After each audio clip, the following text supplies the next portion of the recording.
from my experience, because I like really, really hacked my way to our first 30 million in sales. Like we were a really small team and like, did not have the right infrastructure. That's as far as you can go. But if you want to build like $100 million company, $1 billion brand, you absolutely need the right people and you need a super strong vision and mission.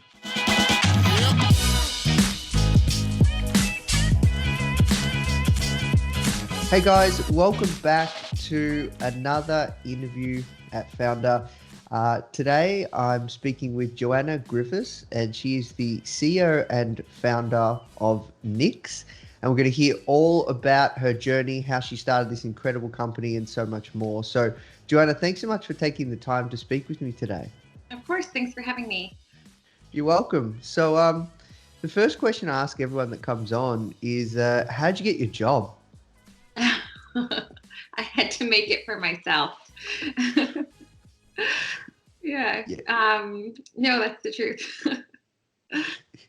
Yeah, I see. So, how'd you find yourself like doing the work you're doing today? Was KNIX's first company you started?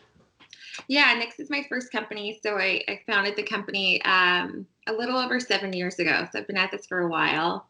In my previous life, I worked in the media and entertainment industry. So I was a music publicist at Universal Music, worked in film and television, and ultimately went back to school to do an MBA with the thought process that I would someday run a media company. And within the first week really of being at school, I was chatting with some classmates about an idea I had, which ended up being KNIX. And so really, in the beginning, KNIX is an intimates brand for those who aren't aware. And the first set of products that we started making were really great looking leak-proof underwear. So not a sexy problem, but definitely like a universal problem. And when I was at school in those first few weeks, just really became kind of super passionate about solving this problem and took every opportunity I could to really do research, interview people, make progress, and ultimately kind of pass the point of no return, where it seemed like a bigger risk to not do it than to do it. And so I guess I'm an accidental entrepreneur in that regard. Interesting. So you talked about kind of it was a bigger risk not to do it. Why? I think I'm one of those people that really follows their heart and their passions. And I think I was so fixated on the concept and I was so passionate about it that if I didn't do it, I would have this constant risk in my life that I would be looking back and asking what if. And at the end of the day, when, talking with family or talking with my now partner about it, the prospect of always wondering what would have happened and sort of carrying that with me for the rest of my life felt like a bigger risk to take than saying, okay, I'm going to give this a year. I'm going to see what happens. The worst thing that could happen is it goes nowhere. But then at least I'll know that I've tried. Yeah, I love that attitude. That's a great attitude, because I think oftentimes people, they don't start, or they don't try, or they think, they wish, they wonder, because they're scared of failure and they're scared of what other people would think. Were you in a position where you had a lot of capital to get your first order? How did you get funds to make the placement for the first MOQ? Yeah, so I ended up doing a business plan competition at my school and won that, and so won the first like $20,000 to kind of start the business. And I came back to Toronto, which is where I'm based, and worked part-time for the first few months until really I felt like my time was the limiting factor, where I was the person who was holding back decisions being made or progress being made. And with that $20,000, I actually got pretty far. I got like all the way through prototype development, made a lot of progress. and then ultimately ended up doing a small round before launching, and then doing an Indiegogo campaign. I sort of like launched KNIX right at the peak of crowdfunding. So did an Indiegogo campaign, and I mean, to be honest with you, like the first order that I did was probably one of the biggest mistakes I've made in the company's history. Yes. I just had no idea what I was doing. Like the minimums in underwear are really, really high. I think I bought, I don't know, 40,000 pairs of underwear or something Oh, to start. wow. And, uh, you don't get everything perfect out of the gate. I think any entrepreneur will say that it's progress over perfection. But when you have 40,000 units of underwear, just kind of like burning a hole in your back pocket. I joke that like I still feel like we have those early pairs kicking around because we obviously got like feedback and made improvements to the product and all these different things along the way. But I needed like a decent amount of money to buy that much underwear. So in the underwear space, 40,000 is the MOQ, and did you sell that many? Did you move that? Like you moved them all? Eventually, but it took a while. Yeah. So by the time you break down like styles and colors, yeah, it adds up pretty quick. Yeah, Um, wow. yeah. Okay, interesting. And yeah, you sounds like you've got a really great story of kind of just working things out along the way. What about, you said you raised a very small seed round. Was that from friends and family? Yeah, it was predominantly friends and family, some alumni that went to my school. So like really angel investors at that point in time. Just for clarity for everyone watching, can we kind of quickly fast forward today before we loop back, just around the traction and kind of where is the company at today? Right. Can you share any notable figures, annual revenue, units sold, team size, anything at all, market share, just to Yeah. give clarity? For sure. So last year we passed 50 million in revenue, and we're growing at about 50% year over year. So we sell a KNIX item basically every 6 seconds, Wow. which is faster than I would have thought. My team is 85 people, and we sell 100% online, with the exception of we recently started opening our own KNIX branded retail stores. So we have 2 of those at the moment. Well, the plan was to open more, but we haven't. That's been on pause since COVID. So that's where we are now. I'd say like the first couple years building KNIX, I was really focused on the wholesale channels. So I spent 3 years like on the road at trade shows and different things like that. And in 2016, having done that for a few years, I made the decision to totally pivot the business and to move out of wholesale and the focus to selling online. So I pulled out of over 800 retail stores, basically started over, and launched as a direct-to-consumer brand first. And so all of our growth has really been since I made that decision. We grew just under 4,000% in 3 years, and yeah, it was like one of the bolder moves I think that I've made, but it was definitely the right one. I think when we're early founders or early entrepreneurs, there's this tendency or desire to feel like you have to say yes to everything, and like you never want to turn down an opportunity. And so, at least for me, I found that I spread myself really thin, and we never really got good at any one thing because I was saying yes to so many different things. So for us, it was really, or for me at least, it was really an exercise in kind of starting to say no and focusing and really committing to getting great at a couple things. And that's when we started to take off.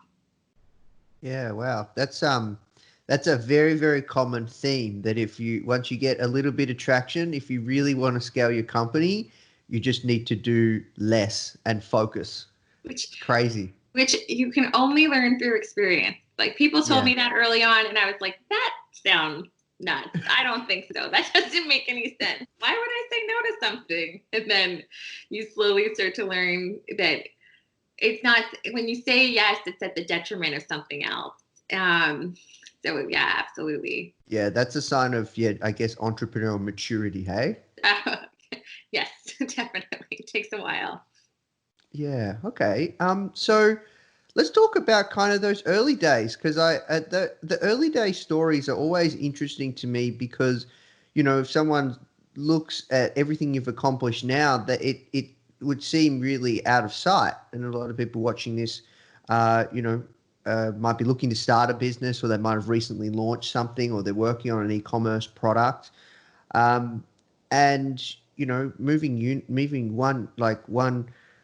one Knicks pair of underwear every 3 seconds. That's crazy, right? 50 million annual revenue, obviously on track to do 9 figures very soon in the next few years. And probably, I assume, maybe COVID has a little bit accelerated that. The e-commerce space is booming.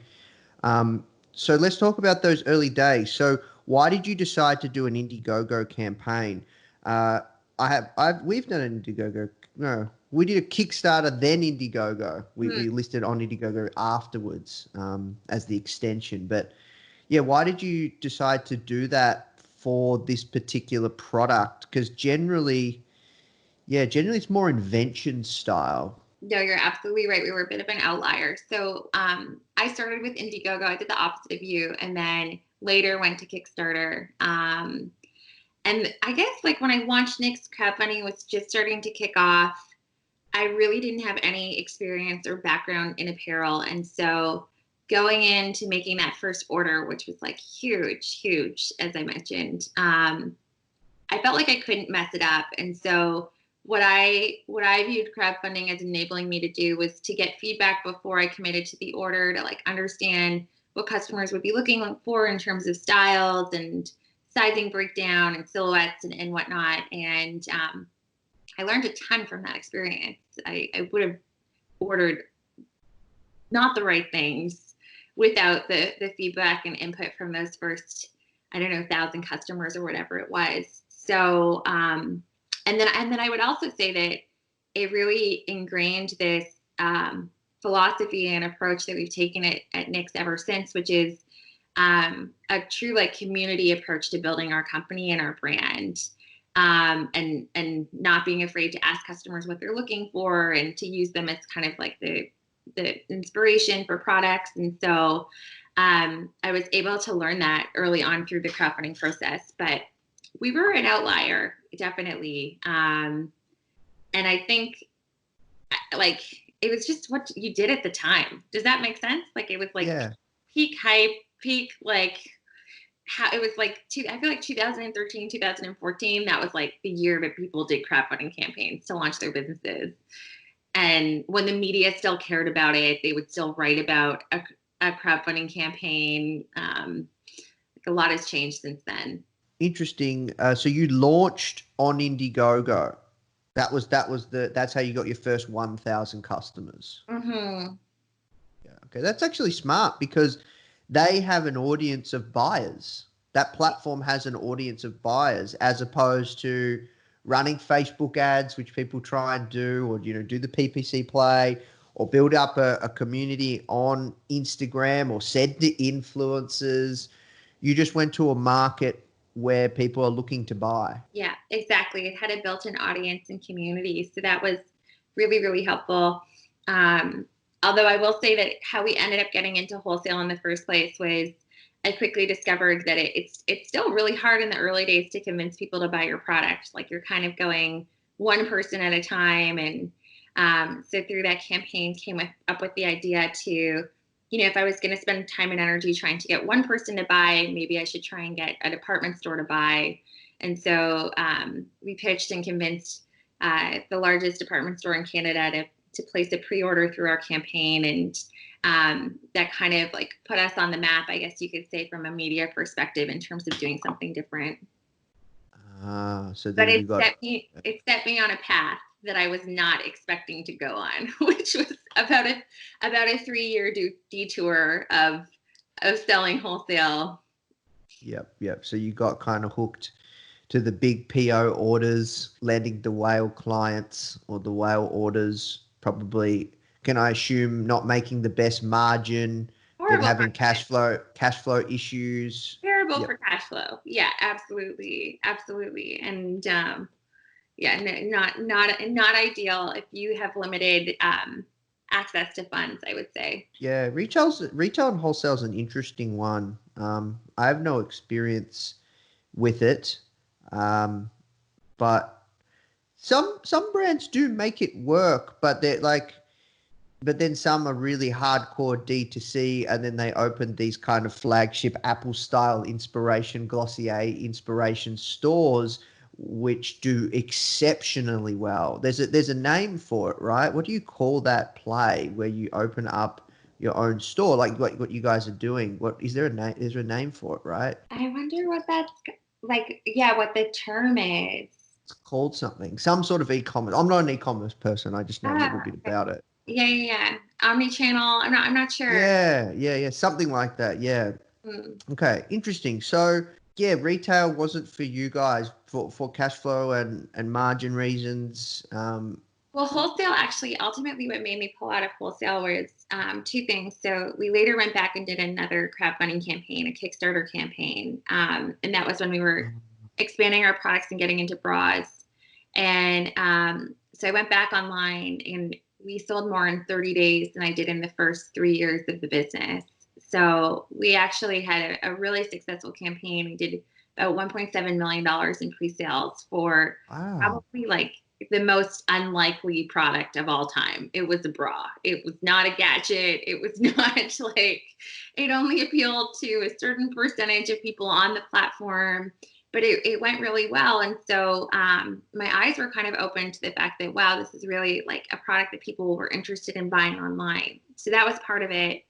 The other piece was, you know, we're a very mission focused company. Part of the reason why I was so passionate about starting KNIX in the first place was because I really saw the opportunity to have a positive impact on women's lives. And I like what I found over the course of being in wholesale and building KNIX was that we've really been at the forefront at a whole bunch of movements. So size inclusivity and body positivity to begin with. And, from our early days, we always offered a pretty wide size range. And what I found was the retail partners just weren't ready for it. And so the more that we as a brand dug into storytelling and sort of more like purpose-driven marketing, there's such a huge disconnect between what we would say on our Instagram page, as an example, and the experience that a KNIX customer would have at a store, where they would be turned away because they didn't carry their size, or they would like have this really negative experience. So ultimately, because of really a lack of brand alignment, we decided to cut off that main revenue channel and to try and do something different. Yeah, I see. So during that 3 years time period, did you have to let anyone go to restart? No, because we were so small. Like I was under 5 people until 2016. Like it was like tiny, tiny, tiny. So when you have like one person in operations and one person in marketing, and like there's no one to let go, really, because I will say that like there was a moment when there was a natural just transition within the company and our team, where I started changing the way that I hired. And instead of going for people who maybe had a lot of wholesale experience and that came from the retail and apparel space, really went for more entrepreneurial kind of startup, growth minded people. I think it is smart, that is often a trend. If a brand does a Kickstarter or crowdfunding campaign and it gets funded and they have success, it's actually really smart to do it again. So we did a book. The interview's not about me, but we did this coffee table book. Oh, It's got cool. like insights from some of the greatest entrepreneurs of our time. And one thing that I learned was a lot of people, if they have a successful campaign, we didn't do as well as you. We did a couple 100,000, but people often do it again. And when you go at it a second time, you learn from your mistakes. Like Yeah. that book, we charged $40 shipping for it. we sold it for $40 and we charged $40 shipping for it. So like you can imagine like how much better we could have done if we didn't just build shipping into the cost. But we didn't know like to the price, but we didn't know anything like, you know, that kind of naivety. So yeah, I'd love to hear like, what did you do the second time round that made it such a gangbuster? I still don't know if we did it that right. I think we brought our own community to the platform. So I'd say that was a big thing. So when we launched the product, we had the first like few thousand people that were really excited to buy. And then, as you know, it's like all about the algorithm. So if you start getting great traction, then you all of a sudden become like a top pick or like one to watch, or you get in the email newsletter, or you're on the homepage. And so it sort of becomes this like self-building prophecy. I did a lot of work on the prep around PR pitching. So, and we got really lucky. I used to work in PR before I started KNIX, but like one of my hacks, I guess you could say, is I'm like a huge fan of finding interns that work at publications that are writing. But so maybe they've like written 1 or 2 articles, but like no normal PR agency would have their contact information or pitch them. So I did that. I found an intern at Mashable who I think had written like 1 or 2 articles, and I pitched her on LinkedIn because I didn't even know her email. And she wrote a piece that got picked up because it was like, if Mashable at the time, like if Mashable wrote something, a whole bunch of places would pick it up. It got picked up by so many places. And so that was like a huge breakthrough for us. Really putting polish into the video, and like all of the photography assets was really important.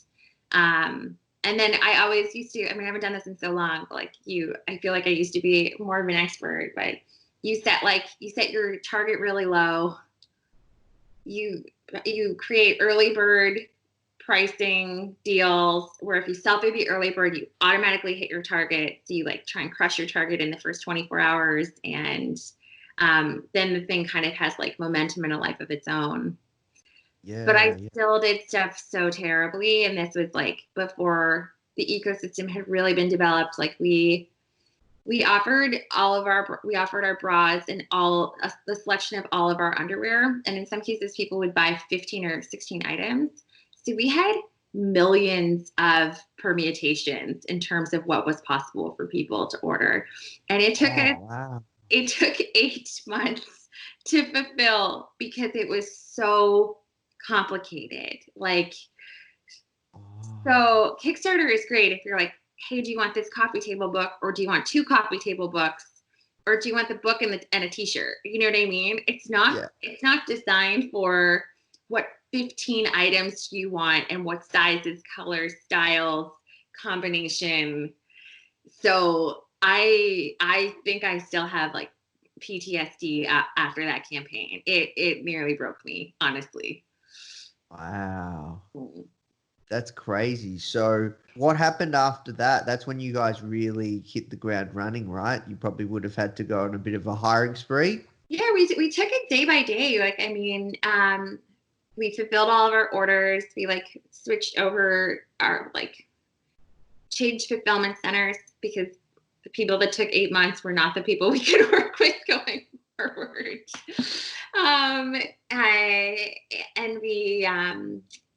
We relaunched as online first in September of 2016, and then just grew like very quickly after that. Figured out online marketing, figured out like all of the pieces, and yeah. Yeah. What was the first channel that you guys started? Was it influencers with Instagram, or was it Facebook ads? Or it was Facebook ads for us. I think like coming from the crowdfunding world and really getting great at those like problem solutions videos, it was prime for like 2016, 2017 marketing on Facebook. So that was how we started. And then it sort of seems like every 10 million in incremental revenue that you do, you need to find a new channel to break through on. And so it's just consistently finding new channels as you grow. So what was the next channel?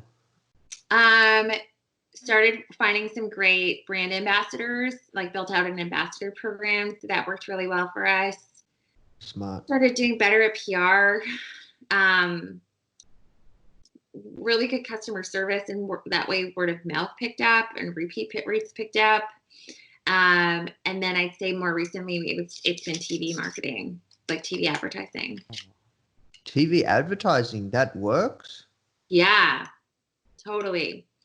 We work with an amazing partner that's called Tatari, and it's actually a company that's founded by the guy who started Shazam. Do you know that platform? Yeah, of course, yeah. So they sync up with your Google Analytics, and basically you get a cost per visit and a cost per acquisition of every single TV spot that you air, and I'm talking like thousands of them. And then you can refocus and reallocate your dollars based on the shows, the time slots, the like day of the week that are performing the best. And so it takes like the blind guesswork out of TV marketing and lets you do it in a much more performance kind of programmatic way. And so, Wow. yeah, it's very cool. It's very cool. You would happily spend dollars there because you can measurably acquire customers at scale. Absolutely. I could like watch, maybe I'm watching CNN and I see that one of our ads come on, and then within a few minutes, I'll be able to see just exactly how many people made a purchase from seeing that ad. How do they track that? Within Google Analytics. So they look for the spikes, the traffic visit spikes, and then they monitor those people who come in, like they monitor on the back end those people who come and visit this site, and then they monitor for 30 days trailing to see if they come back and make a purchase. Oh, so they look for the spike and they attribute that spike to the particular commercials. Yeah, and so every few seconds they're resetting the baseline for your traffic. So if you like, basically what could happen before is you could have a spot that airs on, I don't know, some small network that was super cheap, and at the same time you could have a spot that airs on Good Morning America, right? Like one of the most expensive programs. And let's say you saw a spike in sales. In the old days, you would probably think like, oh, it must have been Good Morning America.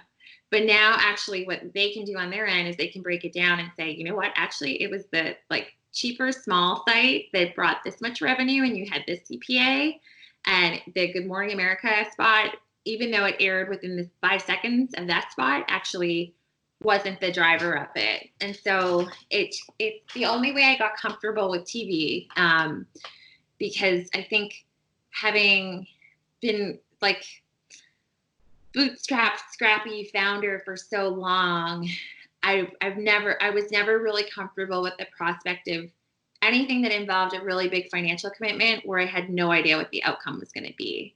Yeah, it's risky. Yeah, it felt really risky. So this was the way that we got comfortable with it.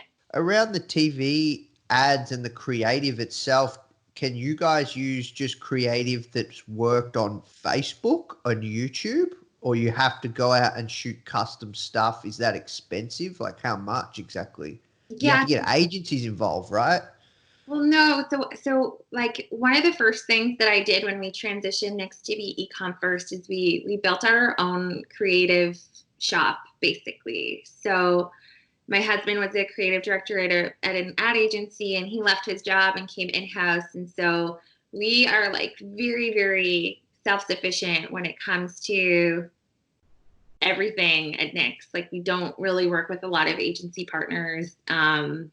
We do mostly everything in-house.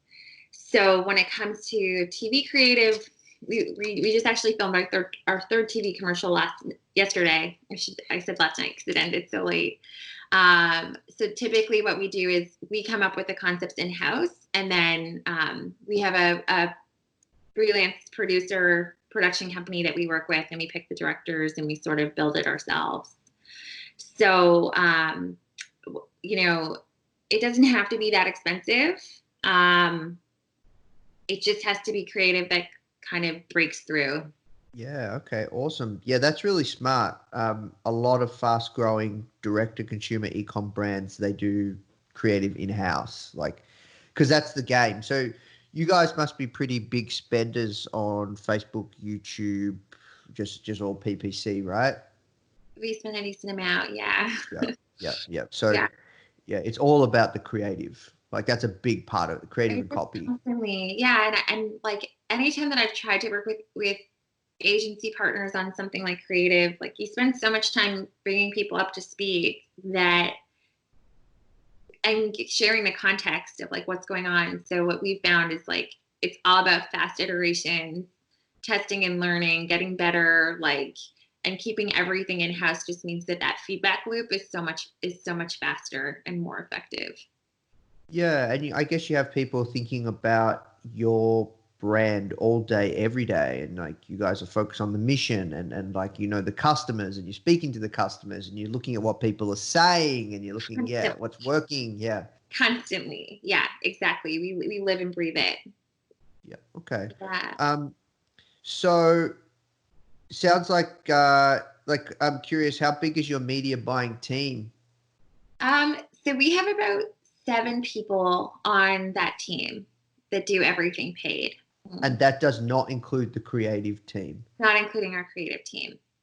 Okay. So I assume you'd have like a lead media buyer, like head of customer acquisition, and then one person for each channel. Is that how you've broken it down? So Yeah, we have a couple people that manage like Facebook and Instagram. One person that manages more like new channels, so things like Pinterest or YouTube, like where we're experimenting. Like search SEM, that does most of our Google stuff. TV person, yeah. So it's sort of split in that way. yeah, Mhm. yeah. So it's broke down by mainly channel. Mainly by channel. Yeah, exactly. And did you find it hard? Because a lot of something that I do hear from some founders in the earlier stage, uh, they have this kind of apprehension to move away from an agency and bring media buying internally because they say like, well, if this person was so good, they just have their own agency or they do it for themselves. Did you find it difficult to find and build a great media buying team? What experience could you share there? Yeah, so I've probably taken the opposite approach. I found someone really early. I read like a newspaper article, and their name came up, and they stuck out to me. So I made a cold call, like literally reached out to this person, and he had such a sketchy website. I can't even tell you. Like I was like, I can't believe I'm calling this person, but I'm going to give it a shot. And so he helped us in the early days with our paid Facebook marketing, but instead of hiring him to run the account, I hired him to train people on my team. So from the very beginning, we've taken the approach of training internally, and versus using agencies. I've tried to use agencies like once or twice, usually like if a key person leaves and you're kind of stuck. And it has been the biggest disaster of all time. Like in 2018, I switched agencies for 1 month, and they lost $600,000 in a single month. In revenue? No, like negative. Oh, wow. They spent so much money that the company ended up losing that much in a single month. And at the time, we were a profitable company, so that was like a huge loss for us. Wow. And no agency I've worked with has cared to the level or extent that we've cared. And so we've always taken this approach, and especially, my company's based in Toronto. There aren't a ton of like e-commerce brands or even necessarily like retail brands that are marketing on these channels. So there never was like a huge talent pool that I could go and like poach someone from. So we've taken this approach of training, really investing in the people that are on our teams. And now like we spend a lot of time with the folks at Facebook in Canada, and they would argue that like we have the best performance team in the whole country. And it's like, Yeah, wow. just hiring smart people. Yeah. And that's how we've done it. It's certainly not for everybody, but I don't love being beholden to agency partners. Yeah, no, look, I think that's the way to go. That seems like a common thread among speaking to founders. And yeah, probably, yeah, look, just training within, building so that unique system, process, machine of how you guys do things when it comes to media buying and performance. And I find it interesting how you say performance, because there's a big difference between a performance marketer and someone that's not. Yeah. But yeah, like just building that internally and having that internal IP, that means you can train people up internally and you can bring on juniors and you can, kind of, they can grow with the company. So yeah, they can grow with your growth and spend, because sometimes it could be difficult to find someone that's spending, 5, 6, or even 7 figures a month than to go to a company that's building their PPC or performance program from zero. Yeah. It's not exciting, right? So if you Yeah. can find juniors, train them up, that's really smart. Yeah. No, it's worked really well for us. And also I'd say like the more that you spend, the agency fees just become like so high because it's based off of oftentimes a percentage of spend. I find the incentives are wrong. Like they make more money when they spend more money instead of like, do you know what I mean? Like I don't really get the alignment, to be honest. Yeah, no, that makes sense. Mm-hmm. So you guys are obviously really strong on PPC. You've got an in-house creative team, which is awesome. So I assume you have a studio and you guys are just creating every day, right? Creating content every day, yeah? Yeah, we shoot a lot of stuff at our office. Yeah. Okay. And then what about the product side of the business? So it sounds like the bras have really kicked off for you guys. Are they more your flagship product? Have you created any other flagship products that have gone gangbusters? Or how do you work on product innovation? How do you know when to create another SKU or a flagship product? Because yeah, you can have too many sometimes. That's an interesting balance. We're really lucky to be in a category like intimates where there's just been so little innovation and people wear it every day. So there's like a whole plethora of products that we've been able to kind of make our way through and innovate. From a product standpoint, I'd say like we try to hold ourselves to a high standard. So I don't consider us a fashion company. Like we really only bring something to market if we feel like we're offering something new or different. And that then helps us where we're not competing on price necessarily as much. And like if people love the product, then they know that we're the place to get it from. So we've expanded a lot as a brand. We now sell swimwear, we sell loungewear, we sell like amazing sports bras. We do a lot in the wireless bra category. And then are continuing with that first product that we made, the leak-proof underwear product, still does like very, very well for us. So our sales are pretty like evenly distributed amongst a few different categories now. But when do we launch new products? It all goes back to that Indiegogo theme of listening to customers. So we get a lot of customer feedback.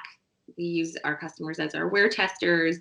Like even if you see any of our packaging, which obviously no one can see, but we always say like who the customer was that it was inspired by and a little bit about their story. So That's so cool. yeah, so we monitor all of the requests that come in and then basically like work on a pipeline to kind of follow the lead of where people want to see us go next.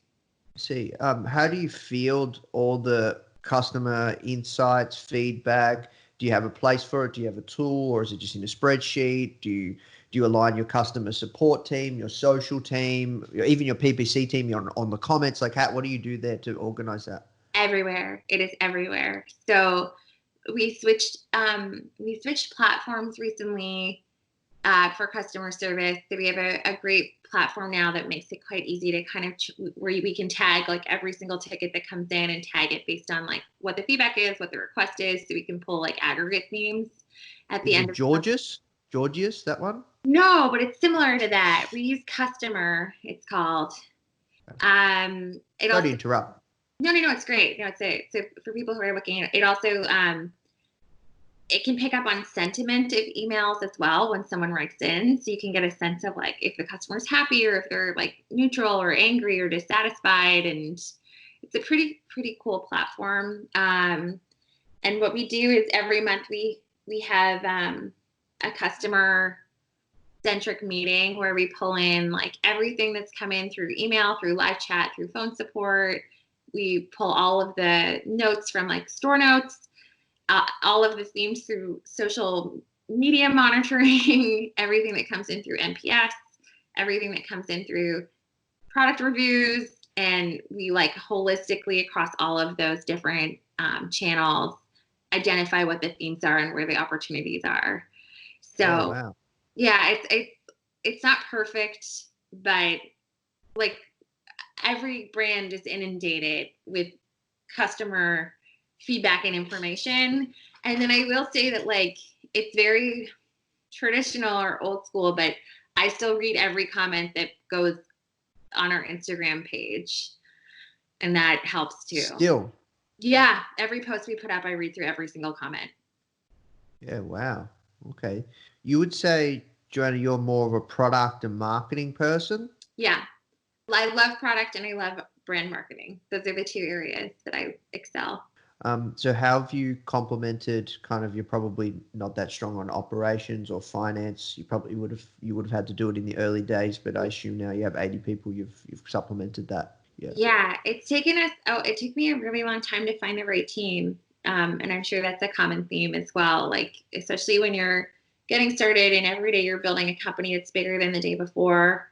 If it's not your industry, like this wasn't my industry, you don't really know what to look for. Like, you don't honestly know like what great looks like or what the next move is. So it took me a while to find the right people, but now we have an amazing team and one of the best hires, or like you talk about transformational hires, and you don't need a lot of them, but our COO, we relocated from LA just over a year ago, and he has like totally transformed our organization and our company, and has really helped on the operations, scaling, supply chain, infrastructure, customer support, retail, like all of the ops sides of things.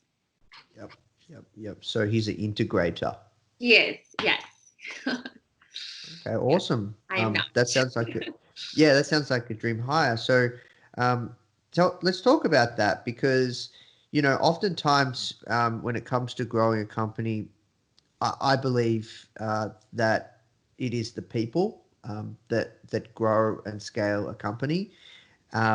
But oftentimes people are looking for the hacks. They would much rather read or watch a video on, how this person's spending $1 million a month in Facebook ads profitably versus this is the best, like, the number one way to find transformational hires. What do you think is going to get more clicks, right? What do you think is going to get more views? What do you think people are going to care about? But at the end of the day, if you can build an exceptional team that can change the game of your business, when you talked about that concept of transformational hires, I'm curious, how did you find that person in LA? Did you use a recruiter?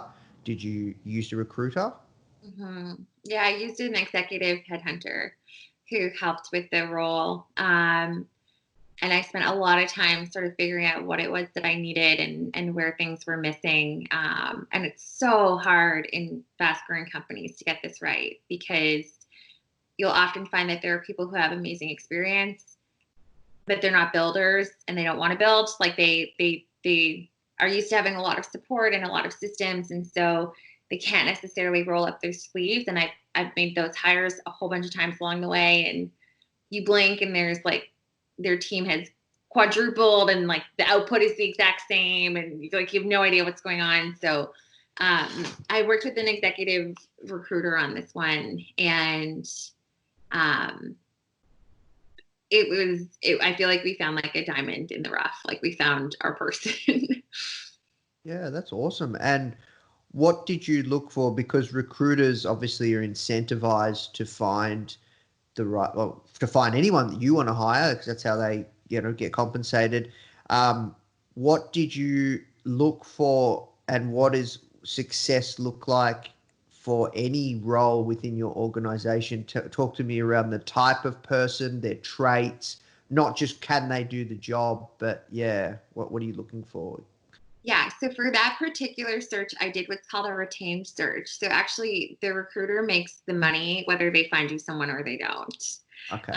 which is a terrifying concept, like very, very scary. And I think it starts with finding the right recruiter. So finding someone who shares similar values to you, who you really feel like understands the kind of person that's going to work well with you, and who has amazing references and a great track record. So put a lot of emphasis on finding the recruiter. I think one of the best things that we've done at KNIX is being a mission-led company that has enabled us to attract talent, people where we never would have been able to before. Like they are drawn to KNIX because they love what the company stands for, and they're willing to take a risk or make a move or to do that because they want to be a part of it. And that, I think people really underestimate like how important that is to your point, like have clear values, know what you stand for, have a reason to exist in the world that isn't just about making money, because it'll help you attract far greater people, and it also will help you know really quickly if you align on what's important. You know what I mean? Like, and then what do I look for? Good, kind people, first and foremost. So like low ego, like high empathy, optimistic, like really lots of accountability, and people who want to build, like who, when the to-do list is done, they're like, what can I do now? Like they raise Hungry. they're hungry. Yeah, exactly. And I think like once you get a few of them right, then they typically like the same sort of thing, and you start to attract more and more. I was talking about this earlier with someone, but this concept that like bees hire Cs. Did you ever talk about that on this? Yeah, Yeah, I think, yeah. Look, I have spoken to this concept a few times. I think so. But A players want to work with other A players. that's it. That's exactly it. Exactly. And so you hold yourself to kind of like a higher standard, and you get on like a little, honestly, like if you have products that people like and you get the right people, you get on this flywheel that is like so much more exciting than how to make $1 million on Facebook.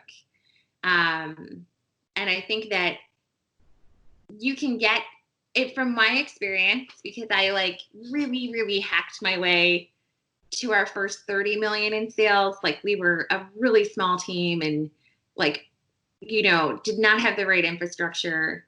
That's as far as you can go. But if you want to build like $100 million company, $1 billion brand, you absolutely need the right people, and you need a super strong vision and mission.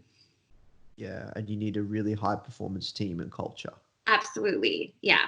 Joanna, this was a great conversation. I think we've covered a lot of ground. I For know sure. we have to work towards wrapping up, but was there just a couple last questions? Was there anything that you would like to share with our audience of early stage startup founders, people that are either working on something, looking to start something, or they've been running it for a while? Could be e-com, could be SaaS, could be service-based lead gen. Yeah, any parting words of wisdom that you'd like to share? And then lastly, where's the best place people can find out more about yourself and your work? Parting words of wisdom. I think just that no one knows what they're doing. So if you feel like you don't know what you're doing, that's totally normal. Nobody really knows what they're doing, especially in today's landscape where the world is literally changing around us every single second. There is no playbook. There is no shortcut. Nobody knows what they're doing. And like, it's just about every day figuring it out a little bit more than you did the day before. So those are my parting words of wisdom. Awesome, love it. And then where can you find me? I'm mainly on Instagram, and my handle is Joanna Nix. Okay, awesome. And KNIX.com? KNIX.com is our website, and then our social media handles are all KNIXwear, so KNIXWEAR. Awesome. Well, look, thank you so much for your time. And yeah, this was a fantastic conversation, and congratulations on all your success. Thank you so much. Great chatting with you, Nathan. Thank you. The Foundr mission is to help you create an ass-kicking business and help you learn straight from the mouths of world-class founders. Get your free printed edition of Foundr magazine featuring Sir Richard Branson. Just cover shipping and handling at foundr.com/Branson.